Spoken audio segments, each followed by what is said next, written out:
Hey. NCIS star Michael Weatherly is in the house. He's telling us about the woman who tamed his wild ways. Up next, NCIS's Michael Weatherly telling our moms about the woman who stole his heart.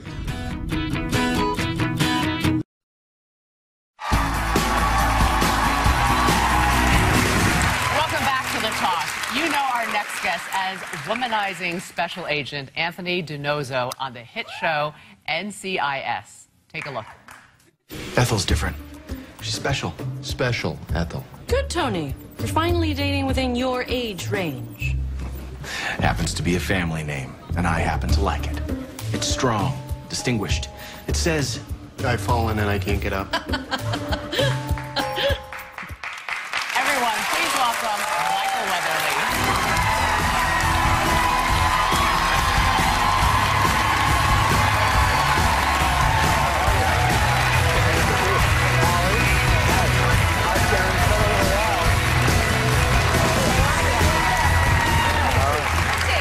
Right here where the lighting's the best for you. My dog does that before he sits We've never down. sat so close to a guest before. All right. Ever. Huddle up, huddle up.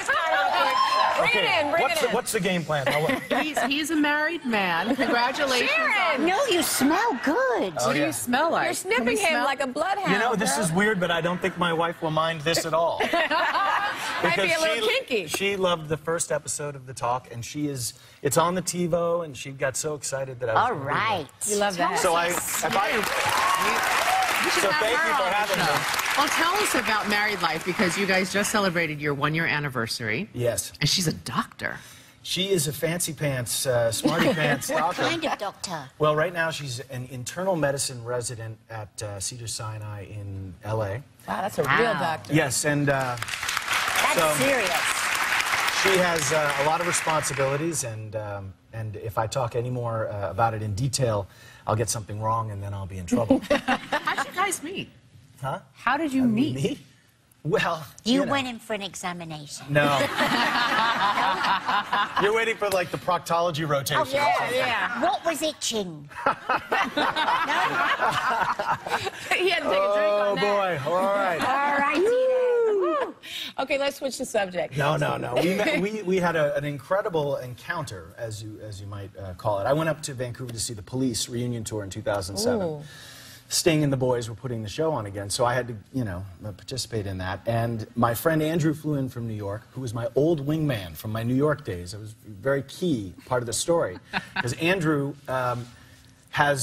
he's a little bit more learned than I am. I'm a college dropout and a pretender, and Andrew is actually an educated The real individual. deal. So it's good to have the wingman who has a different skill set. So we were in this place called George in Vancouver, and I saw this striking woman, and so I just couldn't take my eyes off her, and I thought, I'm gonna go over and say hi. And just as I got up, there were these two guys in Hawaiian shirts, real clowns, and they were like, I just want to buy you guys some drinks. What's the problem? and these four girls are sitting at the table. So I don't know what got into me, my Tom Cruise Maverick Top Gun moment. I decided I just took my jacket off and slid into the booth with the girls, and I said, hey, sorry I'm late, I just got back. Winston and Cooper think that there's some... And then I turned to the guys and I went, are they joining us? And the guys went, oh, we didn't know you had a guy with you at the table.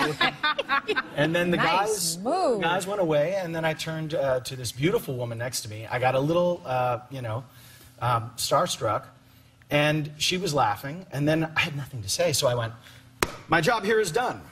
And then I just left, and I went back, and my friend went, smooth. It was good. Did you get a name? A Did you get number. anything? So I waited another half an hour, and then I went over and said, once I calmed down, and that's when I found out that she was at that time a third-year medical student, and, and I needed my wingman to pull some But hold medical... on, you played around a lot. Look at you, you're gorgeous. You messed around. Confess, Michael, Right? you were a ladies' man, Yeah. much like your character prior. I am 75 years old. And, I've been around for quite some time. Well, listen, you have a son, August. He's 14 years old. Oh, yeah. How's Talk that about been? Talk about a ladies' man. Right. Well, we were talking earlier about bullying, and we're talking a lot during the show today about bullying. Have you ever had the problem of dealing with with a boogie?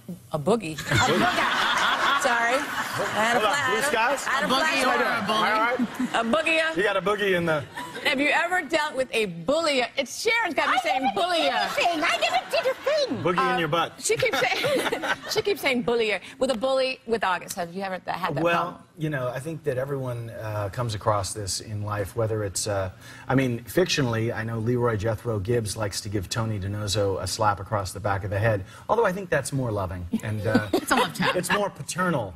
Yeah. But, you know, certainly, I remember, my son's not going to enjoy me talking about his experiences. Let's change the names. Right. So, this boy I knew, Right. I remember there was a kid in the class and was really giving him a hard time. In August, when we were, his mother's an actor as well, and so we're living all over the place. And he had to, I think, 7 different schools over the, the course of the first 8 years of. Oh, wow. So School thing. he's the new kid, and I think first, second grade, he really had a tough time. And now he looks like Bob Dylan from Blood on the Tracks. Oh, cute. Wow. Is he dating? Oh God. Is he?